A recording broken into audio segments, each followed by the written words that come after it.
Hello दोस्तों, welcome to science classes. I hope कि आप लोग का एनटीपीसी का तैयारी चल रहा होगा और ये 4 जनवरी 2021 का शिफ्ट है। और आपको अगर 40 में 40 लाना है और सच में नौकरी पाना है तो ये वीडियो को आप पूरा देखिए। मैं इसमें 40 से कम 120 क्वेश्चन दूंगा, जो आपको है तो 40 क्वेश्चन, लेकिन कमांड आपका 120 क्वेश्चन पे होगा। ठीक है, तो आप पूरा वीडियो को देखिए और पूरा देख के पूरा अंत तक देखिए और बने रहिए, ताकि आपको जो इस शिफ्ट का है और इस शिफ्ट से जितने भी इससे एक क्वेश्चन से रिलेटेड जितने भी क्वेश्चन मैं सारा आपको बताऊंगा। तो आइए देखते हैं पहला क्वेश्चन देखते हैं कि साइमन का मिशन भारत कब आया था। तो 3 फरवरी 1928 जो साइमन का मिशन था वो भारत में 3 फरवरी 1928 को आया था। और इसके अध्यक्ष कौन थे? तो जॉन साइमन थे। ठीक है, सर जॉन साइमन। और इसी कमीशन के आधार पर भारत जो भारतीय अधिनियम 1935 आया था, जिस पर संविधान में जितने भी सारे अनुच्छेद हैं, ठीक है, वो 1935 जो जो अनुच्छेद लिया गया है, चाहे जो जो प्रावधान लिए गए हैं, तो वो भारतीय अधिनियम 1935 से लिए गए हैं। और यही साइमन कमीशन ने 1935 का भारतीय अधिनियम को रिकमेंड किया था। तो ये क्वेश्चन आपके लिए इतना इंपॉर्टेंट है। और इसी के विरोध में साइमन गो बैक एक नारा दिया गया था, साइमन वापस जाओ।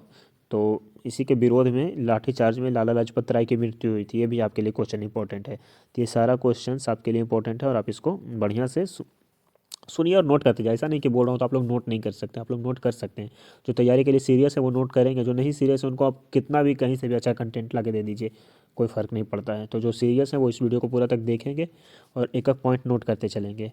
ठीक है, अब दूसरा क्वेश्चन देख लेते हैं कि भारतीय ध्वज सर्वप्रथम विदेश में कब फहराया गया था। तो पहले भारतीय ध्वज सर्वप्रथम विदेश में 1907 में फहराया गया था। ये देखिए 1907 में। और इसे फहराने वाले कौन थे? तो मैडम भिकाजी कामा। कौन थी? तो मैडम भिकाजी कामा। ठीक है, 1 अगस्त 1907 में मैडम भिकाजी कामा द्वारा फहराया गया था। और ये कहाँ फहराया गया था? ये भी तो जर्मनी में। कहाँ फहराया गया था? तो जर्मनी में। ठीक है, जर्मनी में फहराया गया था, जर्मनी के स्टगार्ट शहर में। जर्मनी के स्टगार्ट शहर में फहराया गया था। अभी नेक्स्ट क्वेश्चन देख लेते हैं कि 1857 की क्रांति पूर्ण रूप से समाप्त कब मानी जाती है। तो 1 नवंबर 1898 को ये समाप्त माना गया था, लेकिन इसकी शुरुआत कब हुई थी? तो अगर डेट आपसे पूछे तो 10 मई। आप लोग याद रखिएगा, ठीक है। अगर आपसे डेट पूछता है तो डेट आप लोग बताइएगा। 10 मई 1857 को ये 1857 की क्रांति स्टार्ट हुई थी। और इसका कारण क्या था?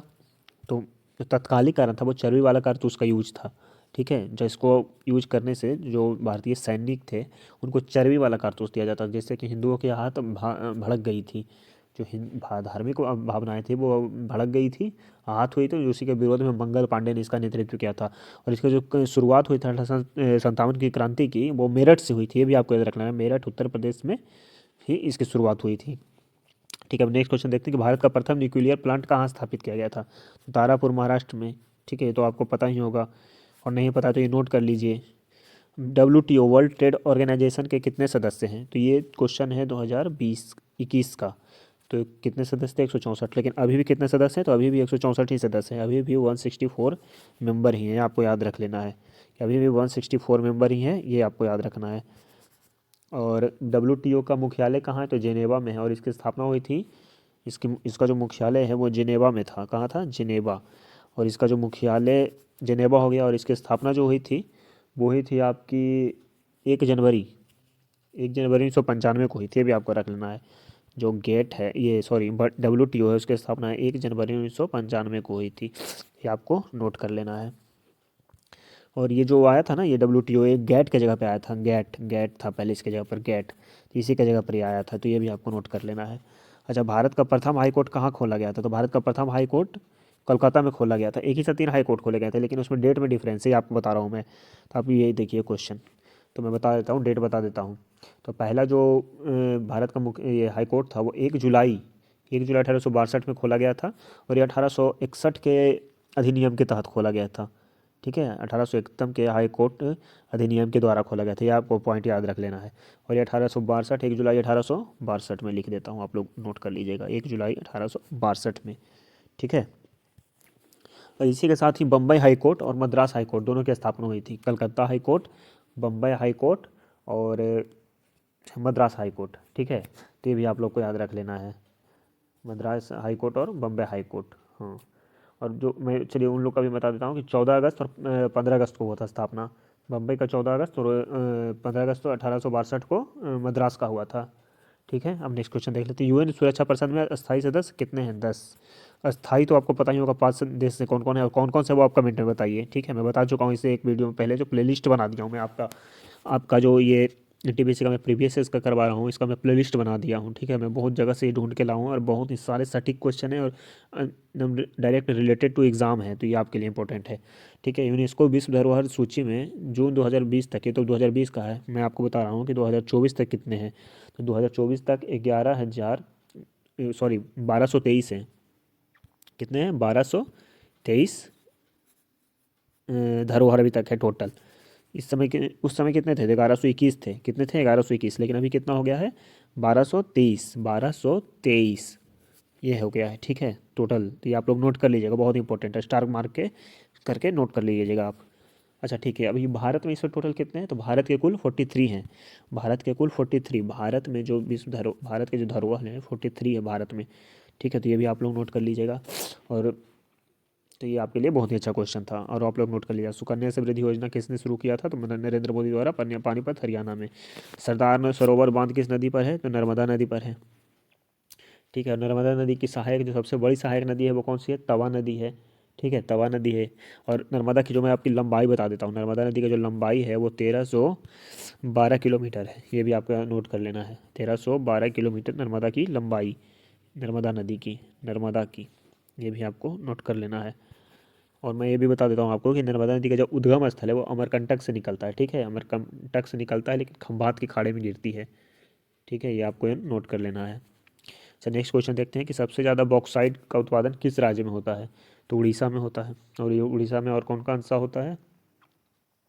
तो बॉक्साइट के साथ और भी बहुत सारे खनिज का उत्पादन होता है, जैसे आयरन हो गया, बॉक्साइट हो गया, मैग्जीन हो गया, मैग्नीज मैग्नीज हो गया, ग्रेफाइट हो गया, डोलामाइट हो गया। तो ये सारे बहुत सारे खनिज निकलते हैं। उड़ीसा के तो आपको राजधानी पता ही होगी कहाँ है, तो भुवनेश्वर है। उड़ीसा की राजधानी कहाँ है? तो भुवनेश्वर। ठीक है, भुवनेश्वर से खिलाड़ी का भी नाम है भुवनेश्वर कुमार, ये अभी आपको पता होगा।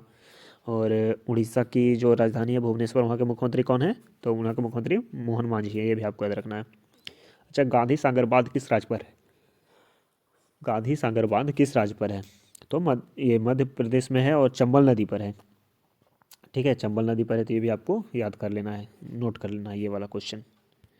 गांधी सागर बांध। आरटीआई एक्ट कब लागू हुआ? तो 12 अक्टूबर 2005 को। आरटीआई का फुल फॉर्म क्या है? Right to information, right to information. ठीक है, इन्फॉर्मेशन, तो ये आपको नोट कर लेना है। अभी मैं आपको बता रहा हूँ कि तन्यता किसका गुण धर्म है? तन्यता धातु का। ठीक है, तन्यता धातु का गुण धर्म है। धातु में तन्यता नहीं होती है। तन्यता मतलब क्या? तनाव, अगर आपको उसको खींच के तान रहे हैं ना, उसको लंबा कर रहे हैं, उसी को तन्यता बोलते हैं। मुगल शासक अकबर का राज्याभिषेक कब हुआ? तो 14 फरवरी 1956। ये गलत दिया हुआ है, ये देखिए यहाँ पर गलत पॉइंट है। 1856, 1756 या 1856, क्या होगा आप लोग ही बताइए। यहाँ तो गलत दिया हुआ है, ये गलत दिया है। ठीक है, 1756, 1756 में हुआ था मुगल शासक अकबर का राजाभिषेक। अकबर का बाप का क्या नाम था? तो हुमायूं था। ठीक है, और अकबर ने ही पानीपत की दूसरी लड़ाई जीती थी, तो ये भी आपको याद रख लेना है। अच्छा, हिंदुस्तान रिपब्लिक एसोसिएशन की स्थापना कब हुई थी? तो अक्टूबर 1924 में। और इसकी स्थापना किसने की थी? तो इसकी स्थापना की थी सचिंद्र नाथ सान्याल ने और राम प्रसाद बिस्मिल ने। ये वाला क्वेश्चन मैं बता रहा हूँ आपको अभी, ये वाला सचिंद्र नाथ सान्याल और राम प्रसाद बिस्मिल ने। अभी हिंदुस्तान रिपब्लिक एसोसिएशन का बाद में हिंदुस्तान सोशलिस्ट रिपब्लिक एसोसिएशन नाम कर दिया गया। पहले तो ये HRA था, और उसको बाद में HSRA कर दिया गया, HRS से कर दिया गया। ठीक है, हिंदुस्तान रिपब्लिक सोशलिस्ट एसोसिएशन। और उसके स्थापना, उसके अध्यक्ष कौन थे? तो भगत सिंह थे। भगत सिंह ने उसकी स्थापना की थी। ठीक है, मानव शरीर का पीएच वैल्यू कितना है? तो 7.3 से 7.4। मानव शरीर का जो पीएच वैल्यू है वो 7.3 से 7.4 है, ये देखिए। अच्छा, नीति आयोग की शुरुआत कब हुई थी? तो नीति जो इसका फुल फॉर्म क्या होता है? National information transforming India. ठीक है, तो ये होता है नीति आयोग का। और वोमेन ट्रांसफॉर्मिंग इंडिया की शुरुआत कभी? तो 2016 में। ये वोमेन ट्रांसफॉर्मिंग इंडिया की शुरुआत कब हुई थी? तो 2016 में। नीति आयोग से क्वेश्चन आ जाएगा कि नीति आयोग के अध्यक्ष कौन होते हैं? तो प्रधानमंत्री होते हैं। ठीक है, और सदस्य कौन कौन से होते हैं? जिस पास जो पहले जो योजना आयोग था उसी को चेंज करके नीति आयोग कर दिया गया, बस कुछ सारे कुछ थोड़े बड़े चेंजिंग किए गए हैं। अच्छा, गोदावरी नदी का उद्गम स्थल कहाँ है? तो ब्रह्मगिरी पर्वत, ठीक है। और कहाँ है? नासिक में। ब्रह्मगिरी पर्वत नासिक। तो गोदावरी से कुछ और इंपॉर्टेंट पॉइंट मैं बता रहा हूँ आपके लिए। गोदावरी का जो नासिक में है वो त्रिम्बेश्वर से वहाँ से निकलता है और बंगाल के खाड़ी में गिरता है। और गोदावरी की लंबाई कितनी है? तो 1465 किलोमीटर, ये भी आपको नोट कर लेना है। गोदावरी की जो लंबाई है वो 1465 किलोमीटर है। और गोदावरी की सहायक नदी भी आपको लिख लेना है। गोदावरी की सहायक नदियाँ कौन कौन सी हैं? तो मैं बता रहा हूँ गोदावरी की सहायक नदियाँ तो कौन कौन सी है, तो मैं आपको बता रहा हूँ। बेनगंगा हो गया, बेन गंगा, ठीक है। बेनगंगा हो गया, पेनगंगा हो गया, सिकपुर हो गया, प्राणहिता हो गया, मालप्रभा हो गया, ये सारे क्या हैं? गोदावरी के सहायक नदियाँ हैं। नेक्स्ट क्वेश्चन, तमस उपन्यास के लेखक भीष्म साहनी है। जावा प्रोग्रामिंग लैंग्वेज का आविष्कार किसने किया? तो जेम्स आर्थर गोसलिंग ने। भारत ने ओलंपिक में प्रथम बार हिस्सा कब लिया था? ये भी देखिए गलत बताया हुआ है। 1900 में प्रथम ओलंपिक हुआ था, पेरिस ओलंपिक, वो 1900 में हुआ था। और उसमें भारत ने, हम लोग अंग्रेज थे उस समय, लेकिन भारत ने अपने मतलब कि नाम पे वहाँ पे लिया था भाग। नवकलेश्वर उत्सव किस राज्य में मनाया जाता है? तो उड़ीसा में। नवकलेश्वर उत्सव उड़ीसा में मनाया जाता है। और उड़ीसा में एक और जगन्नाथ यात्रा बनाया जाता है, जगन्नाथ रथ यात्रा, बहुत ही फेमस है, ठीक है। तो ये क्वेश्चन भी आप नोट कर लीजिएगा। यूआरएल का फुल फॉर्म क्या था? You for resources locator. Repeated question है, मैं इससे पहले भी सेट में बता चुका हूँ। यूआरएल का फुल फॉर्म, तो इसको आप स्टार मार्क में मार लीजिए, क्योंकि ये क्वेश्चन आएगा ही आएगा आपका। एनटीपीसी में इतने सारे शिफ्ट्स होते हैं, एक ना एक शिफ्ट में ये क्वेश्चन आएगा, आप लिख के ले लीजिए।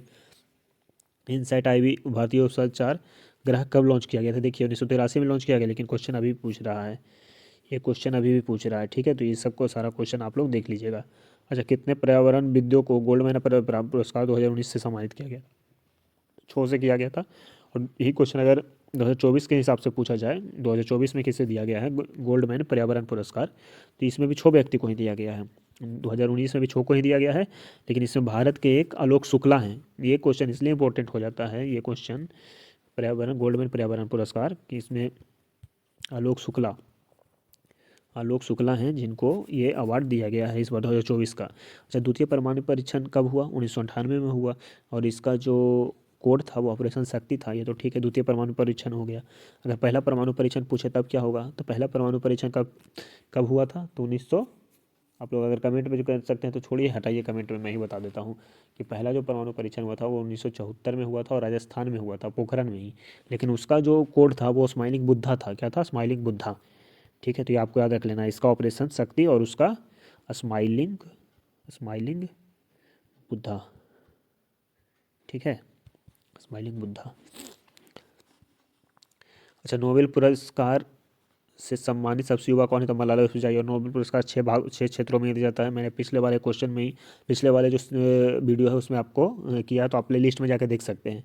मैंने उसको बता दिया है कि पहला नोबेल पुरस्कार की शुरुआत कब से हुई थी, नोबेल पुरस्कार को कितने क्षेत्रों में दिया जाता है। और नोबेल पुरस्कार पर मैं एक वीडियो बना दूंगा कि 2024 में किसको किसको दिया गया है। प्रथम संविधान संशोधन कब हुआ था? तो 1951। और संविधान संशोधन में क्या था कि इस संविधान संशोधन में ये था कि जो भारतीय स्वतंत्रता सेनानी है उसका पुनर्निर्माण, मतलब जो उसका कहाँ कहाँ उसको पुनर्स्थापित करने का इसके लिए किया गया था। जब प्रधानमंत्री स्वास्थ्य सुरक्षा योजना 2006, ये तो कभी भी पूछ सकता है, ये नेक्स्ट बार भी आ सकता है, इसको भी आप लोग नोट कर लीजिएगा, इंपॉर्टेंट ही क्वेश्चन है। कंप्यूटर में डाटा ग्रहण किस रूप में किया जाता है? तो बाइनरी में। बाइनरी क्या होता है? तो 0 1, ठीक है, 2 ही नंबर होता है, 0 1, इसी में कंप्यूटर का सारा डाटा रहता है, इसी फॉर्म चेंज होता है, लेकिन बाइनरी इसी को बोलते हैं। सांची का स्तूप किसने बनवाया था? सम्राट अशोक ने। सम्राट अशोक से कुछ फैक्ट्स बता देता हूँ। सम्राट अशोक कहाँ के शासक थे? तो बिहार के थे, ठीक है। और 268 ईसा पूर्व से 232 ईसा पूर्व तक इन्होंने शासन किया है, ठीक है। और इसी में एक कलिंग युद्ध हुआ था जिसमें इनका हृदय परिवर्तन हुआ था 261 ईसा पूर्व में। फिर बाद में जाकर इन्होंने अहिंसा का धर्म अपनाया और बौद्ध धर्म अपना लिया। और इन्होंने अपने पुत्र महेंद्र को और पुत्री संघमित्रा को कहाँ भेजा था? श्रीलंका भेजा था, बौद्ध धर्म के प्रचार प्रसार के लिए। तो ये सारे फैक्ट्स हैं, और बहुत सारे क्वेश्चन हैं, जैसे अशोक स्तंभ है, सारनाथ में जो स्तूप है वो अशोक स्तंभ है, सारा अशोक से रिलेटेड क्वेश्चन है। राजा रवि वर्मा किस क्षेत्र से संबंधित थे? चित्रकारी से। प्रथम पंचवर्षीय योजना का मुख्य उद्देश्य क्या था? तो कृषि का विकास। और कब हुआ था? तो 1951 में। प्रथम 51 से 56 ये प्रथम पंचवर्षीय योजना था। फूल गोभी किस प्रकार का पुष्प है? तो द्विलिंगी है, ठीक है, द्विलिंगी है। अभी नेक्स्ट क्वेश्चन देख लेते हैं। लास्ट क्वेश्चन है कि अल्पसंख्यक हितों की रक्षा के लिए कौन सा अनुच्छेद बताया गया था? 29 का 1 और भाग 3। 12 से 35 में है मूल अधिकार, इसमें भारत भाग 3 में है भाग 3। ठीक है, भाग 3 12 से 35 आप लोग नोट कर लीजिएगा। तो ये था। ठीक है, बाकी मैं आपको फिर से नेक्स्ट